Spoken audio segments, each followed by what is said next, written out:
لا علاج مرض کا، لا علاج مرض جو جانے کا نام نہ لے رہا ہو، اس مرض کے لیے عظیم اسم اعظم میں سے عمل دیتا ہوں، تیر بہدف مجربات میں سے سینے کا راز ہے۔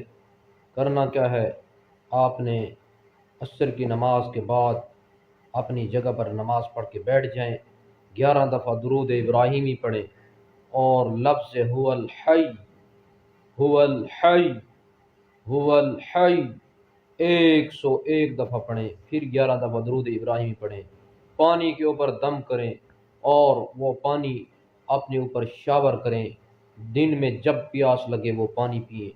یہ آپ نے عمل 11 دن روزانہ کرنا ہے۔ پھر جتنی بھی پرانی مرض ہو، لا علاج مرض ہو، انشاءاللہ سیکنڈوں میں جاتی ہوئے نظر آئے گی۔ ویڈیو